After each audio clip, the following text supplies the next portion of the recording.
This is the Leon Charney Report.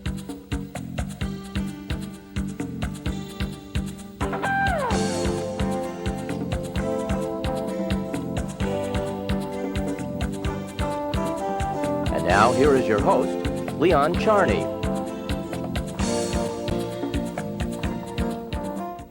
Welcome to another Leon Charney Report. You might call it bookends tonight because we have three great authors on. We have with us, right in front of me, Douglas Brinkley, who has written a book called Unfinished Presidency, Jimmy Carter. You remember him. I talk about him a lot. His journey beyond the White House. Everybody calls him the best ex-president in the history of this country. We'll get into it with Douglas. David Brinkley is doing ads for ADM now, and there's a big controversy over that. We have Barbara Crossette from the New York Times, who's an expert on India, and she's also written a book, but more importantly, she tells what's going on over there, if the bombs are going to fly. And Samuel Segev, 30 years for the Maariv, a major newspaper in Israel, has written a book about the peace treaty between Jordan and Israel. So it's jam-packed today, and we're gonna run and tell you a lot about what's happening.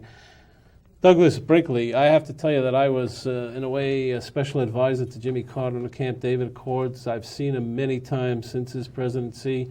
I must disclose that he came to my book, when I wrote a book, Special Counsel, he came to the party and made a little speech there for me, brought Griffin Bell and what's his name, Andy Young, all the boys in Georgia, Jerry Ravshun, Bob Lipschutz, the whole gang. People acknowledge that he's a great ex-president. Do you touch about whether he was a great president? I do. The premise of my book, The Unfinished Presidency, is that it's sort of it's a backhanded compliment when people say to President Carter, "You're a wonderful ex-president," which means it means you were a terrible president. Right. What I talk about in the book is that there would be no ex-presidency without the presidency, that without the Camp David Accords, there would not be a role for Carter in the Middle East that he played in his presidential years, which we can talk about. Without the Panama Canal treaties, he would not have been respected in Panama in 1989 to monitor that election, and then when Noriega ran a fraudulent election to denounce it and be believed in the hemisphere. Similarly, in 1990, if he had not invited the Sandinistas to the White House and met Daniel Ortega as president, the Sandinistas wouldn't have trusted him to be an election monitor in 1990, and it was when Ortega lost that it was President Carter who went to him and said, "You can be a hero in Nicaragua by accepting democracy. Let Chamorro come in and you step down." Without his human rights policy, which in this country was considered failed and flawed, and of course Gene Kirkpatrick and Reagan pummeled him on his human rights policy in the 1980 presidential campaign. But we can see in the post-presidency that Jimmy Carter's human rights policy as president had a difference in a lot of places, particularly in Latin America and Africa and elsewhere. And he's become synonymous, really, with the term human rights. I could go on with some more of these. I can help you on that, by the way. I had Gates on here, Robert Gates, the former head of the CIA. Yes. Who told me that the man whose policy is really responsible for the collapse of the Soviet Union was the human rights policy of Jimmy Carter. And Gates served a lot of different presidents. I've read the book, and Gates is an example. Bush's head of the CIA is a man associated with the Republican Party, more or less. And what Gates was saying that we don't understand about Carter's human rights policy is that he wasn't traditional anti-communist. He was pro-democracy, and that the CIA under Carter started handing out endless amounts of literature, whether it was Solzhenitsyn's books through Poland and Czechoslovakia, Hungary, Romania, that the Carter and Brzezinski together, or the people in the Kremlin, were very fearful of Carter's human rights policy. His famous note to Sakharov, for example, and also the number of Soviet Jews who were able to leave, the Soviet Union. And Iranians. I don't know if you know about that. Yes. Iranian Jews were saved through Jimmy Carter. People know me for 9 years on this show, and they know that I worked with Jimmy Carter on Camp David and Ezer Weitzman, so they'll think that I brought you on to, in a sense, be self-serving, but it's not true. Douglas is a scholar at the Eisenhower Center, and not everything positive comes forth about Jimmy Carter in that book. I want to tell you an interesting story about Jimmy Carter. A couple of years ago, I was sent by Ezer Weitzman to meet with Yasser Arafat in Tunis, which Samuel Segev can tell you in those years was not a pleasant experience. And I came back and I reported my experience to Shimon Peres, Yitzhak Rabin, and Chaim Bar-Lev. And there's a lot of Israeli politics which I can discuss with Shmuel. But then I was told, you know what, why don't you go see Jimmy Carter and tell him what you think. And where did I find Jimmy Carter? On a habitat as a carpenter, building houses. I went out to brief him, and he was wearing a hard hat, and he took me around, he showed me where he slept. It's unbelievable. You know, in a line of beds in a dormitory. This guy is really, from that point of view, he is he's an example for people how to behave in sense of human endeavor. Well, I think so. Certainly Habitat for Humanity is an example of Carter's post-presidency.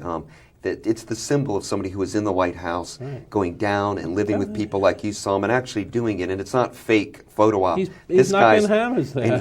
His home in Plains, President Carter, most of the furniture that's there, he's made himself. Have you been there? Yes, I've done any number of interviews with him at his home in Plains. Have you been in Miss Lillian's former I've house? been to the Pond House, and I was visited. I did a massive oral history of Jimmy Carter from his early years to the present, and I was modeling my Carter book on Steve Ambrose's 2 volumes on Eisenhower or 3 volumes on Nixon. I was going to take Carter seriously. And at that point, 1994 hit, and you had Bosnia, Haiti, and North Korea where President Carter intervened. And I got the opportunity to travel with him to Israel, to Haiti in places, without any strings attached, just to watch what he's up to, go to Habitat builds. And then he allowed me to look at his personal papers. Wow. So I've been able to go through all of President Carter's papers since he's left office, which includes an incredible correspondence to world leaders, his diary entries and notes. And I feel after interviewing so many people and looking at all this primary collection nobody's seen before, my book gives a new way of kind of looking at what Jimmy Carter's about. And one thing I'd stress again, there's a continuity in what he's doing. He refused to believe that he really lost in 1980, that he was going to continue to push through the policies that he believed in.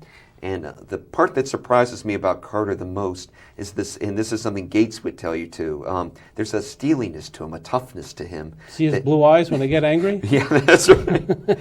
That people, he stares at you like you're gonna. It never happened to me, by the way. It's the laser treatment, right. The Carter treatment, when he stares people down. And right. I've seen him in a couple of occasions, and it's a kind of moral force that he has. It surprised me, that side of him. I did enter it thinking of him as being kind of a weaker individual than he was, but I've learned differently. He's very stubborn and very steely-eyed, and he's very parsimonious in praise. You have to really earn your praise from him, and he's committed, and he's very religious.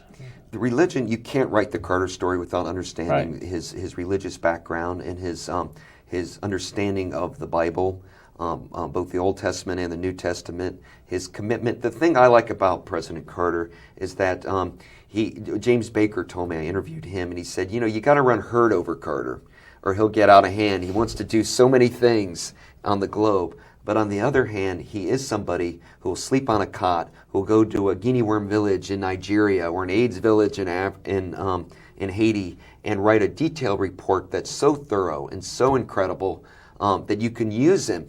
But if you don't use Carter, he can get in your way as ex-president. And Warren Christopher found that out. One of the problems that Carter had, Warren Christopher was basically recommended to be Secretary of State by Jimmy Carter to Bill Clinton.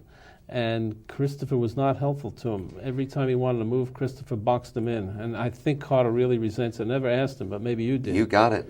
He's exactly right. What really occurred, Jimmy Carter had once called Warren Christopher the finest public servant I've known. He opened the Carter Library for him. In 1986. Right.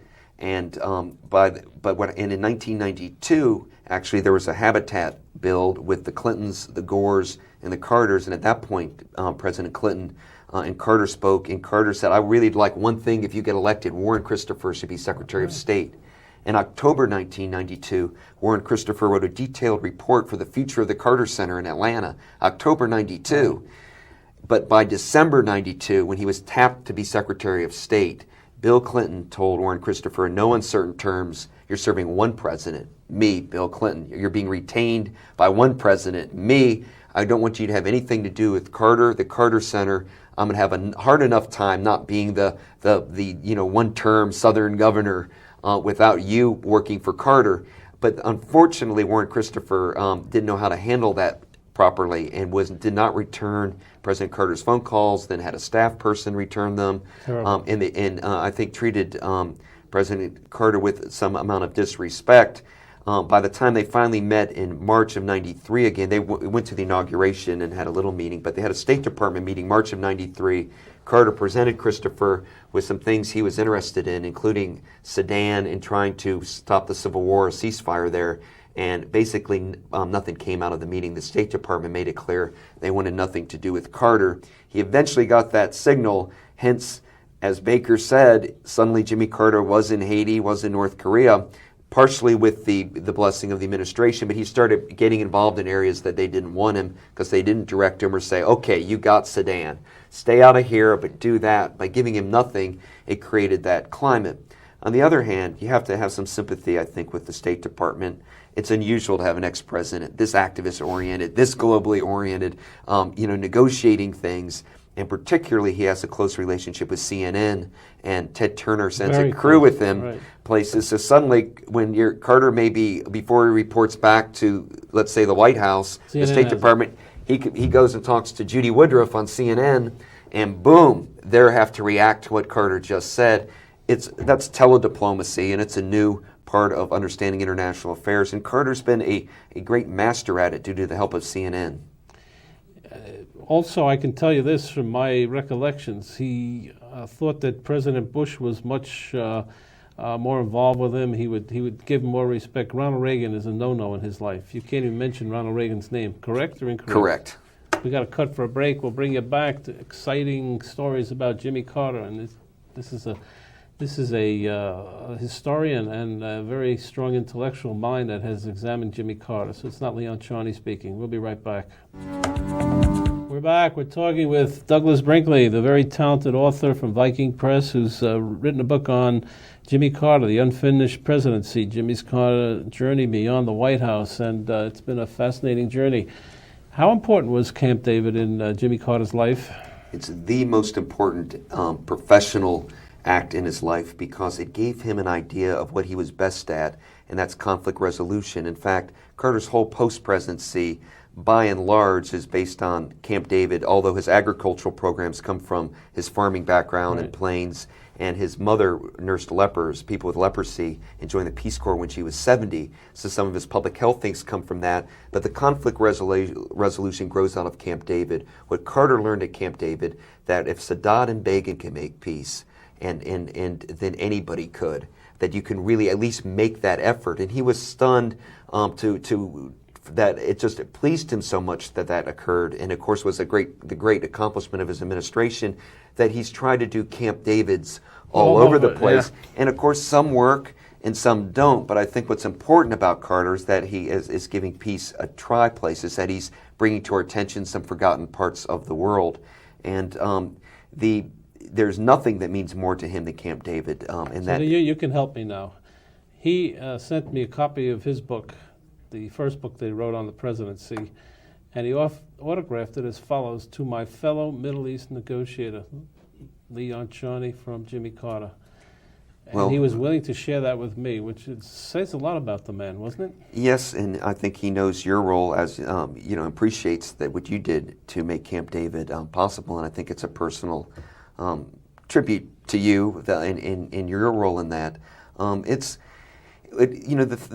Carter's doing is, the Camp David in his ex-presidency is called Track 2 diplomacy, and it's saying that with the United Nations or with the State Department overworked in some areas, there's room for non-governmental organizations to look at certain areas and perhaps make a difference.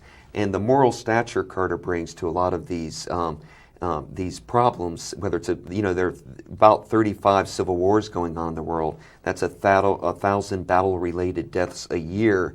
And Carter's view is if he can get in there and solve one of them, or one here and do his part, he's making peace. And it's an impressive record he's brought together as post-presidency. It has its difficulties and it has its low moments, which I detail in this book. And I don't want to come off sounding like a sort of Carter fan, because there's some shortcomings of his post-presidency. Tell us about, you know, they highlight, I gave a speech to about 2,000 people during Passover, and someone evidently read an excerpt of your book or a pre-excerpt, and they started screaming at me about his relationship with Yasser Arafat. And you write in your book very, very important things about the relationship between Arafat and Carter. Well, after Camp David and Carter's post-presidency, he tried to be what I'd call mainstream mediator in the Middle East. He went over in 1983 with Ken Stein, again in 87. The Reagan administration didn't like him talking to Assad in Syria, but Carter felt you had to bring Syria into the equation. He thinks, by the way, Assad is the most brilliant leader in the Middle East. Am I correct? He does. You're absolutely correct. Keep going. And he does take things that Assad does tell him that he doesn't tell other people, and it keeps Carter having a role in that region, because Carter can then go to Israel and say, Assad just told me this, and the Israeli leaders will say, you're kidding me. He couldn't have meant that. And Carter will say, no, I think there's an opening there. But his relationship with Arafat really developed in a sense when he was president. Of course, the PLO was not at Camp David, but there was Carter saying this famous speech in Clinton, Massachusetts, when he mentioned word Palestine, Palestinian homeland. And when I was with Carter and Arafat in Gaza City in 1996, Arafat said to Carter, when you said that as president, it gave us hope that of the peace process, that Palestine wasn't being forgotten. But I'm going to tell you a story you don't know. I'd love to hear one. Hostage crisis. Jimmy Carter brought me up with Bob Lipschitz and asked me to go see Bruno Kreisky, who was the Chancellor of Austria. And Kreisky was very pro-PLO. Samuel Segev will inform you about that later. And he always wanted to give PLO rights. In fact, he recognized them before everybody. And the deal that Arafat put on the table is that if the United States would recognize the PLO, Yasser Arafat would bring the hostages out. My duty was to take that and bring it over to Asa Weitzman, who was defense minister, and the whole chief of staff for the Army, the whole staff. And I met with them all. And they told me if that happens, the whole Camp David agreement, which was in between sections then, would fall apart. I transmitted that to Carter's people from a secret hideaway in Austria. And at that time, Carter said no, he couldn't do it and wouldn't do it. It's a fascinating story. Anecdote for your book. Well, it's a good one. To continue on that relationship through the 1980s, eventually Carter started passing a lot of notes and messages that got to Arafat. And most famously, they met in Paris in April 1990. And Carter at that meeting, and I've read the transcripts, and incidentally, I've been able to read the transcripts of all the Carter-Arafat meetings that ever took place, Paris and Yemen and in Washington and in Plains, wherever the meetings took place. And at that first one, Carter's main point that he went in there was saying he wanted Arafat to embrace Camp David. And Arafat said, well, you didn't invite us. We would have embraced it if you invited us back then. Carter said, well, do you now? Will you publicly, can I publicly go say that you will live by the Camp David Accords? And Arafat said yes. And and Carter started feeling he could do business with Arafat. Yeah, but under the Camp David Accords, the Palestinians agreed to autonomy. Yes, he just wanted him to agree to the principle of the peace treaty with Egypt and Israel. He hadn't done it yet, had not come out and said that. And then the second thing that occurred was the Gulf War occurred, and Arafat backed Saddam Hussein after the Iraq invasion of Kuwait. Right. And this put Carter in another box, because on the one hand he was just feeling Arafat, he was ready to try to say that, look everybody, we've got to deal with Arafat, that he is the best person to negotiate with for the Palestinians. And then Arafat embraces Saddam Hussein. And then I read the correspondence where Arafat's trying to tell Carter, I had to do it, I don't want to do it, I don't really, but you understand my pickle. And at that point, Carter was trying to desperately keep the Bush administration out of a war in the Middle East. His fear was there would be some sort of apocalypse, that the Scud missiles that hit Israel wouldn't be duds, and that would, it could be an Armageddon in the region. And I think Carter went into overdrive to try to stop a war in the region, and went so far as in December 1990 wrote letters to the UN Security Council to Gorbachev and Margaret Thatcher, asking them not to follow Bush administration policy. I interviewed Dick Cheney, who told me he found out about this Carter letter from Brian Mulroney, who called and said, "Have you read this letter Carter's, sending out, telling you not to..." Mulroney told me a story. I met Mulroney. He was the former Prime Minister of Canada. You're right. You've got a fascinating book here. How do we stop with you? It's impossible. You really have to come back. Tell me, when you move with Carter, he's treated very well overseas, isn't he? People admire him. It's amazing. It's unbelievable. He is one of the things, nobody in this country really sees how much Carter's respected around the globe. Oh, I know. Here they think more of him as the some of the long gasoline lines, double-digit inflation, Billy Carter, Right. malaise. Right. Abroad, they look at him as a global statesperson and a Absolutely. peacekeeper. And I tell critics of Carter, and I just finished telling a group of people in Newsweek this afternoon at lunch with some of the editors there, that when Carter dies and it's his funeral, you will find a global mourning and people from all over coming to celebrate and mourn Jimmy Carter in a global sense, whereas Ronald Reagan, that will happen here domestically. That's a very good point. Look, he really is trying to eliminate disease in Africa. He's beloved over there. Carter's programs, his best programs of anything he's done in his ex-presidency, I believe, are his agricultural efficiency programs in Africa, helping them learn new agricultural techniques. He works with Norman Borlaug, who won the Nobel Peace Prize in 1970 for the Green Revolution in Pakistan and India. And the second thing he's able to do over there is really been tackling guinea worm and river blindness. Guinea worm, he's very big on that. People ask me all the time, because I know Carter so well, what's he doing? I said, are you crazy? You know how hard it is to schedule an appointment with Jimmy Carter? It runs, Nancy, whatever her name is. Koenigsmark runs it like a Gestapo there. And if he's 3 minutes over in a meeting, I saw where they're taking pictures of him, and they wanted 3 more pictures. This was French television. And she said, well, if you do that, we trade off. He'll never take a walk to the garden. That's it. They run him like it's a presidency. He goes on, and you keep in mind, Carter had the second longest military career of any president this century after Eisenhower. So he was a Navy man. Rickover, nuclear submariner. And he has even though he's a peacemaker, he has the discipline of a military man. In the end of my book, I try to make sense of Carter for people, and I say, we're used to applauding warriors for a kind of ruthlessness. Patton and MacArthur are great American heroes for their ruthlessness in war. Right. Jimmy Carter's ruthless in peace. He's very ruthless about making peace. He'll negotiate with all sorts of different characters, and we're not used to that. Right. And it kind of throws people off to find somebody that does that. And you work at the Eisenhower Center. I'm director of the Eisenhower Center. A military Center. hero. You got to come back and see us, Douglas. This is only part one. Where do you work in?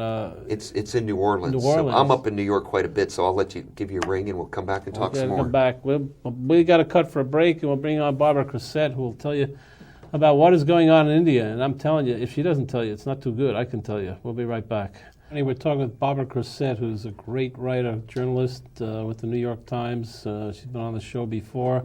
She follows the UN, but more importantly, or maybe perhaps as importantly, is the fact that she spent a lot of time in India, and India is really in the headlines today. Barbara, I made a speech the other day. I got a doctorate, honorary doctorate, and I said globalization has really taken over the world, and because of globalization, you get nationalism. And when you get nationalism, because there's a disparity between the economic resources, and therefore what's happening in India is also, and also Charlie Kupchan said it from the Council on Foreign Relations. You buy that theory?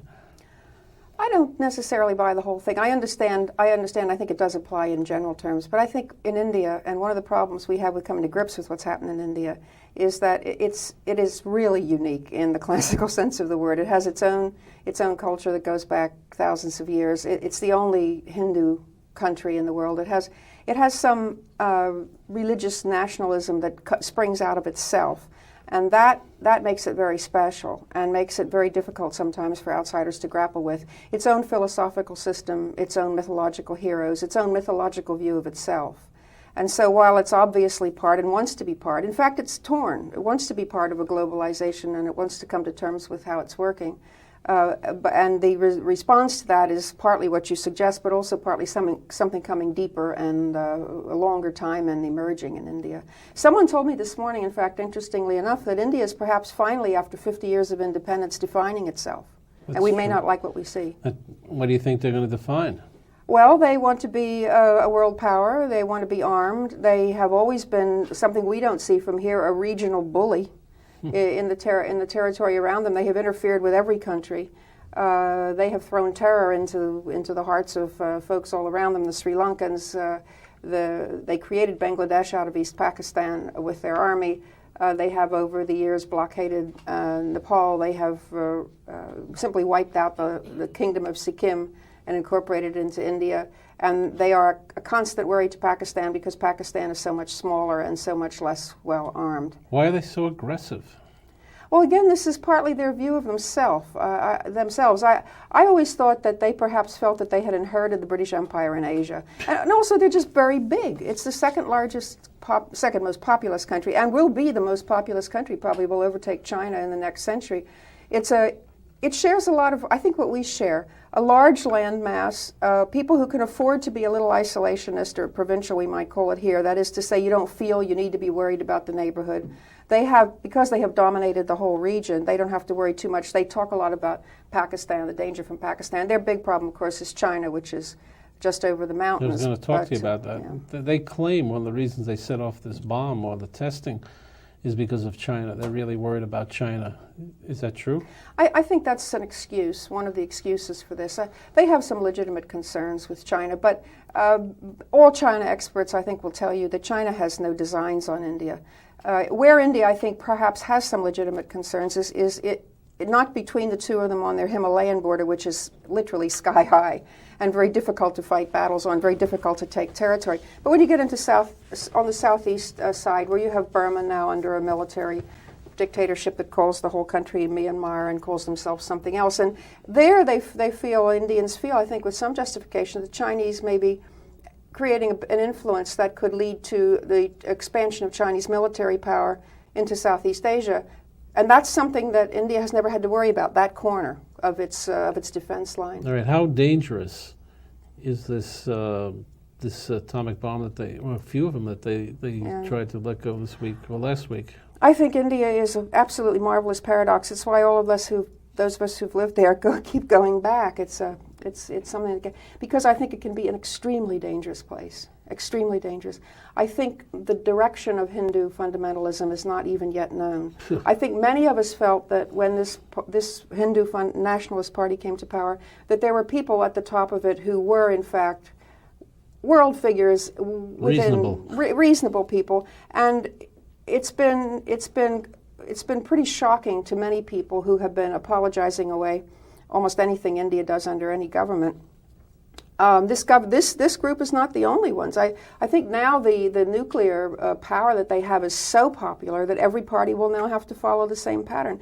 And they have demonstrated that they're not afraid to use their military might. They have demonstrated they have a ruthless army when they want to use it, even on their own people. And there is a real fear that they will perhaps turn their attention now to Kashmir, having frightened Pakistan. They're also trying to tempt Pakistan into doing something like testing. So realistically, what can Bill Clinton do? What can he do?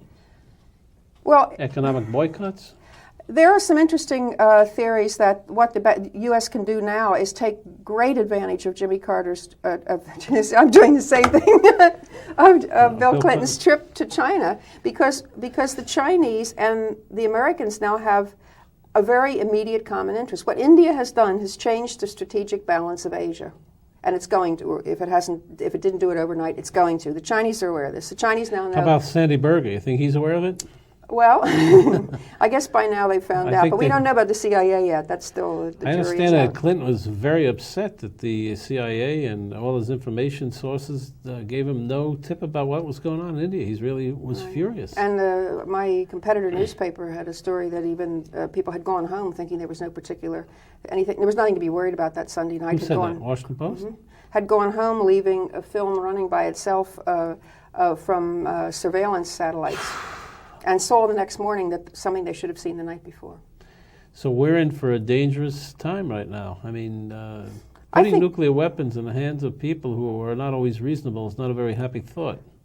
not reasonable, and willing to use them in this case, or use the testing to also prop up their domestic political situation. I mean, this Hindu fundamentalist party now, the BJP, has become the most wildly popular party. I think it's fascinating that in Pakistan you're getting more anti-nuclear sentiment from some of the intellectuals than you are in India. Now, Pakistan was always sort of the pariah nation because it was undemocratic, it had military governments, it was developing what people were calling the Islamic bomb. And I think many Americans, many of us were caught napping. We should have been focusing on India, and we're focusing entirely on Pakistan, which really is absolutely no comparison to Indian power. It's not a player compared to India. No.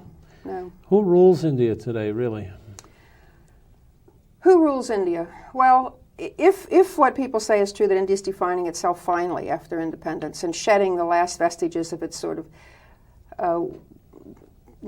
what's the word? I guess British leadership. Colonialism. Well, a leadership Right. like Nehru, who was really in the caste of an English gentleman. Right. This is the primordial India, if people believe this coming up. The Sabras of India. Yes. Well, and more than that, in the sense that they have been Sabras for 5,000 years. So the idea that they're coming, their history is coming up to claim that they're being proud of being a Hindu nation, and that this can take various forms among some of the more fundamentalist types. Now, this means going after, for example, Kashmir, which has a Muslim majority, albeit not fundamentalist, a big mistake that many people make, Pakistan, and an Islamic nation, and so on. And we get, in fact, the Hindu bomb, and so they're unpredictable, and they have interfered in the neighborhood. Who rules India?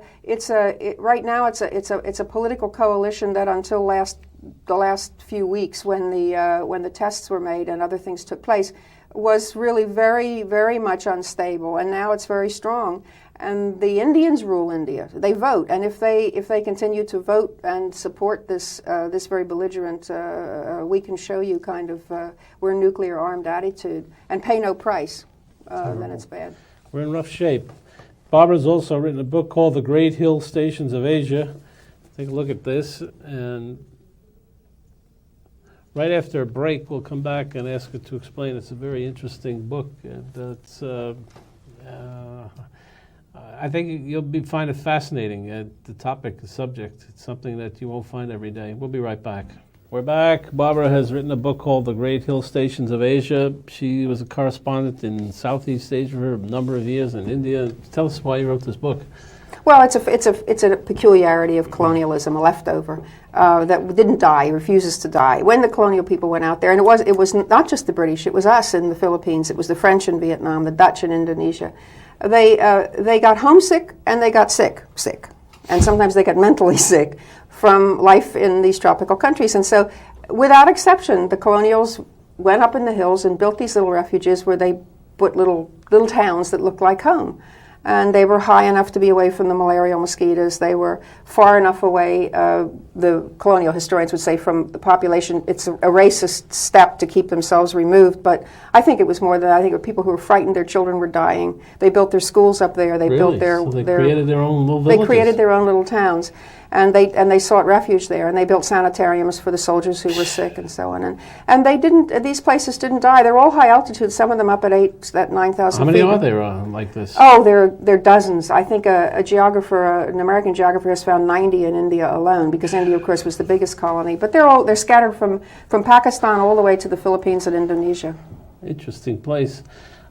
We need you more. I mean, we can't let you go so quickly. We're in a rush today, as you are, but Southeast Asia is affecting the economy in this country. Do you see any real dangers over there? I think the danger is, as the Indonesian tragedy unfolds, whether there's a firewall for the other countries of Southeast Asia. I think that some of them, Thailand and if you count Korea, which is really not Southeast Asia, have done enough over the years, even the Philippines, to have built themselves a cushion. They did some things right. They did things wrong, but they did things right. And if we had a lot of time, we could talk about why some countries like Pakistan didn't. But tell us briefly. But they did. Well, Thailand, take the Philippines. Thailand is an example, perhaps the best. They have no racial conflict between Chinese and Thais, like, for example, we find in Indonesia when pogroms turn on Chinese. For reasons that we don't have time to go into. They did a lot of investing in education. They were fantastic at family planning. I mean, Thailand simply slashed its population growth. And this has meant smaller families, a larger middle class. So they can weather. I was just in Thailand a few months ago, and they seem to be able to weather almost now that the worst is over with a sense of humor. They also got multi-party democracy. It is messy, and they buy votes. Really? But the price of votes is going up, someone said, so it's getting to be better. So they've got a little institutional strength. On votes. That's right. There's a spread. Tell me about Suharto. Is he going to go down? I think it's a matter of time. And I think that the tragedy of Suharto is that he had done some good things. He was among those who did some good things. He also family planning, also industrialization, the growth of a middle class. He's now paying the price for not understanding when you build a middle class and open universities. The students, a famous Chinese said to me, you know, when the tummy is full, the mind gets hungry, and this is what Suharto, and then he is prepared because his family is so corrupt. He's greedy. To bring the whole country down around his head, and that really is going to be the great tragedy of modern Indonesian history. Will he survive as a person? Oh, survive as a person? Maybe.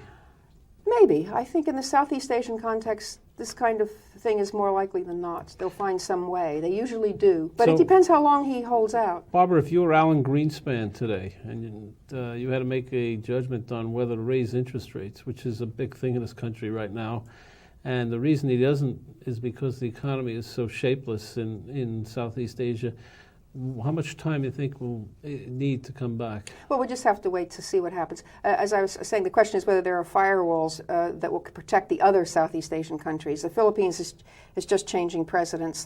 They've made some real strides considering the mess that Marcos left them in. Have you been to the Philippines? Yes. I was there for the People Power Revolution. I was in Southeast Asia at the time in '86, and I go back. I was there again last year for this book because the Americans had one hill station too in Baguio. Is there Ronald Reagan going to win?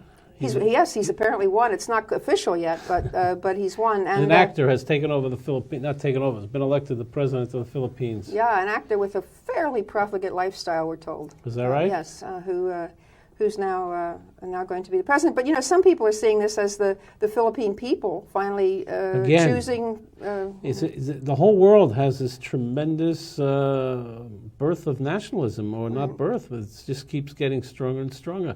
You see it in Israel, you see it in the Arab countries, you see it in India, you're going to see it in Pakistan, you see it in the Philippines.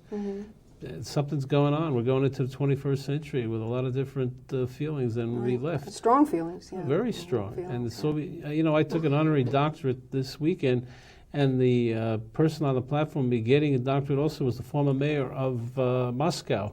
And I jokingly said he probably was KGB and arrested me when I was bringing Jews out. And after the convocation was over, he says, you know, you weren't too far from wrong.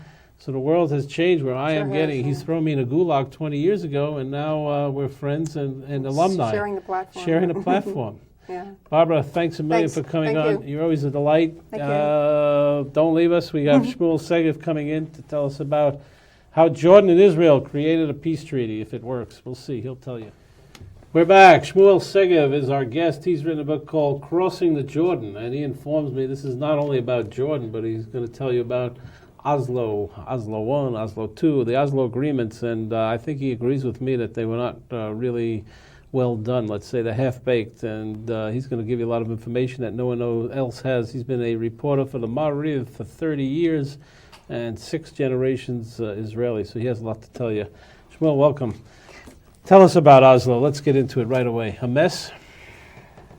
Well, I think the direction was correct, but the way that it was negotiated... Bad captains? And bad captains. The people who were involved in it had no intimate knowledge of the Middle East. Let's talk about who? Yossi Beilin? Yossi Beilin and even Uri Savir, that is a talented diplomat, but really he had no connection with the Middle East.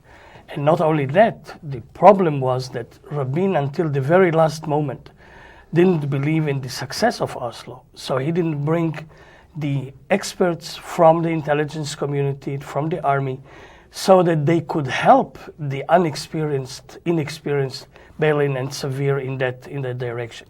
Since he didn't believe in it, he didn't bring those people, and the result is the mess that we are. You want to hear my theory on the whole business?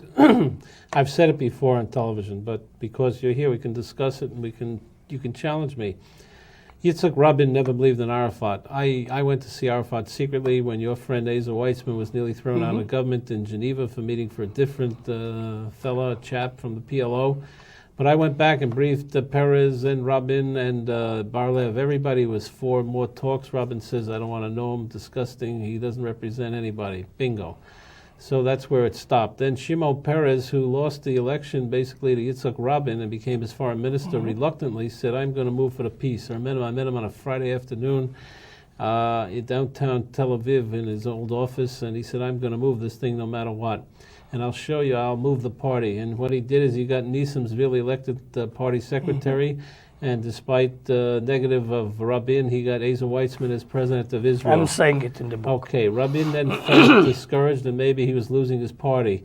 Peres then opened up with this fellow Hershon, whatever it is, some dialogue with the PLO. With the PLO, and he kept going. Rabin at all times didn't know where he was going on this, and like you say, he never believed in it. Now what happens is they made a mistake, in my opinion. Now, Rabin, if he had courage at that point, would have said, look, I recognize you, PLO. The same day PLO says I knock out the covenants. We now have a level playing field.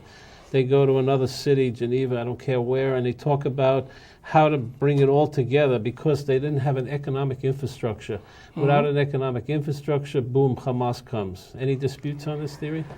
Not any dispute, but I can add a few details because the scenario I'll how a co-author with you. How I bring here, I reveal for it, as a matter of fact, for the first time that the contacts with the Norwegians started already in May 1992, when Labour was in opposition.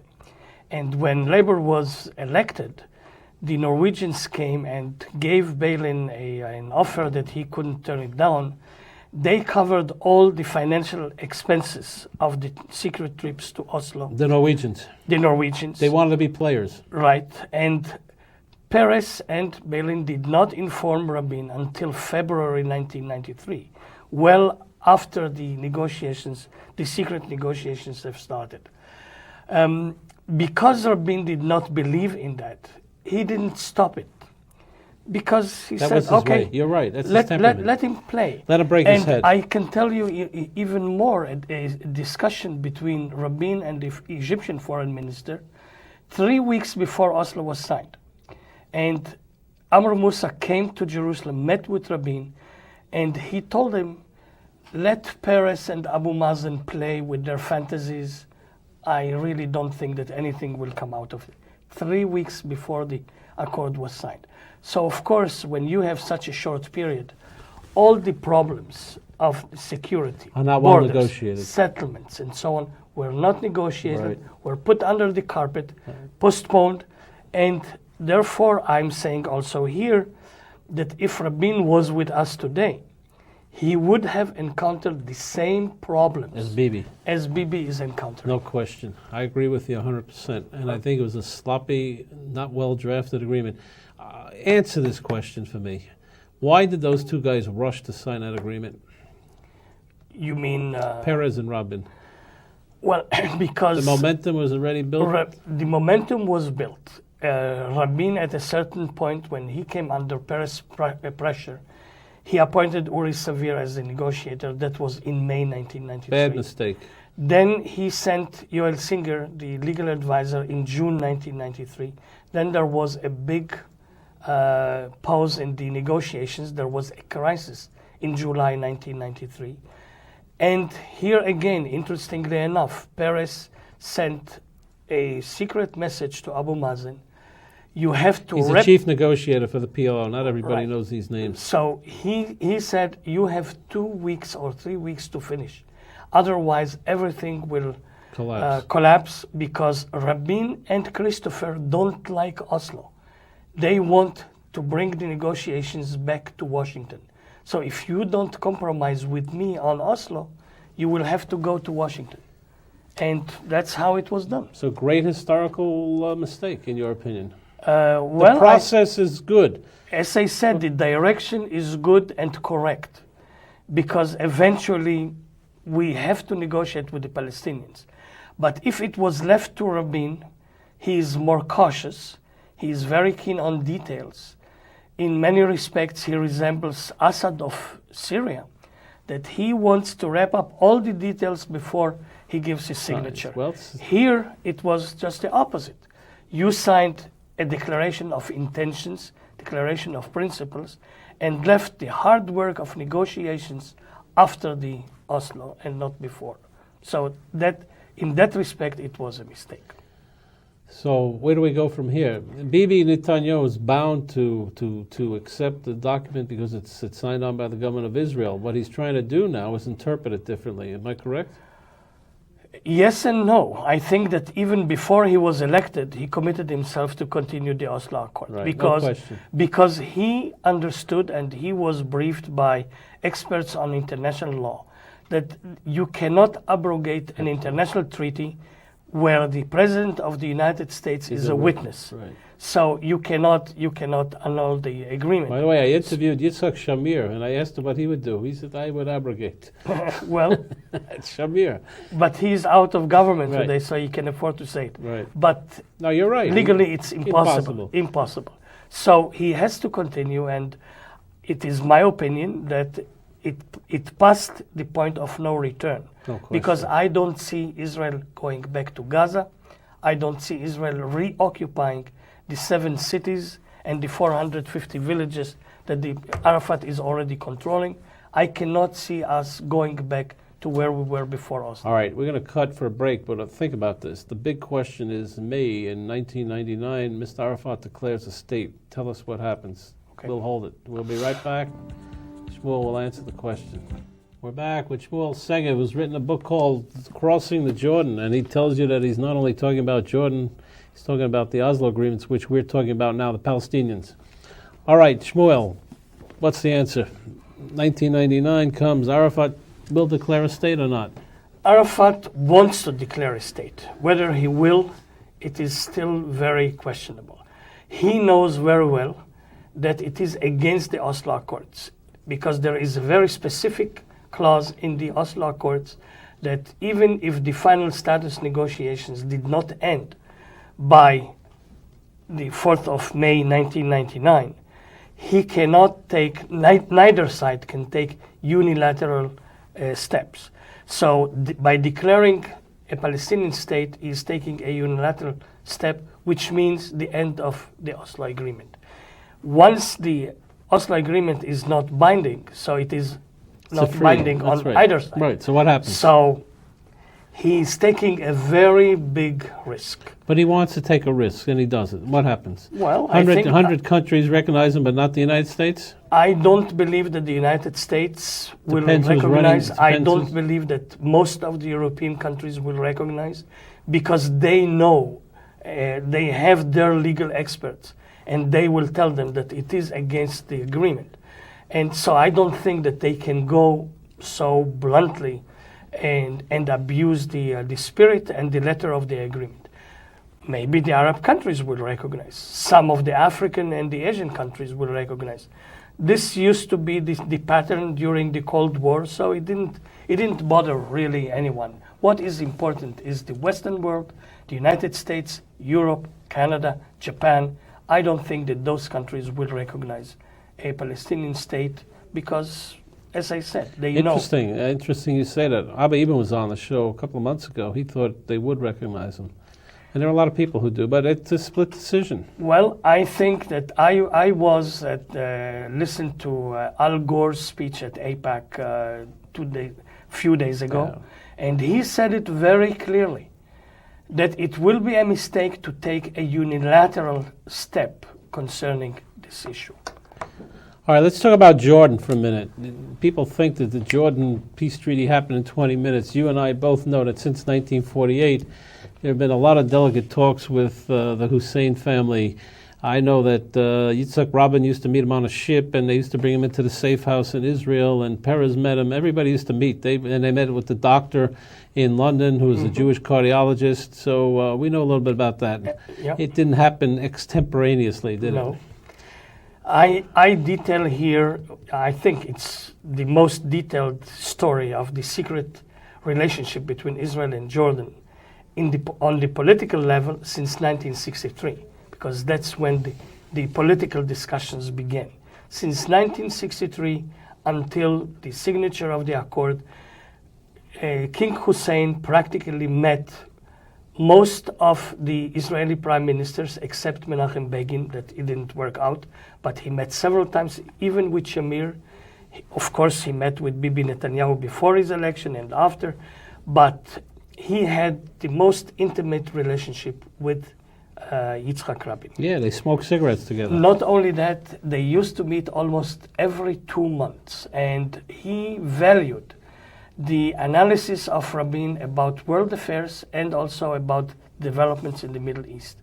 Every meeting which occurred every 2 months, they would exchange evaluations about the situation, just beyond the normal relationship between Israel and Jordan.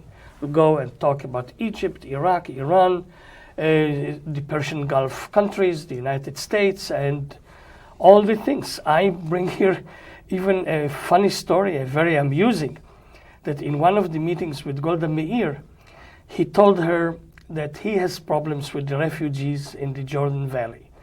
And he wants a master plan for housing them.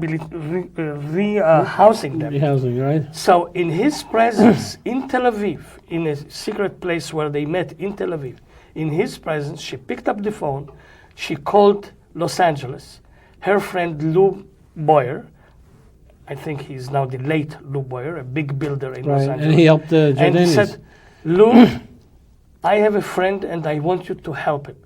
And he said, who is your friend? She said, he's sitting just across the table. He's King Hussein of Jordan. Right. He was stunned, and he said, can you come the earliest? He said, tomorrow. He took his plane and flew. All right, we got 10 seconds left, so I need some predictions from you. The Jordanian treaty is going to stand? It's good?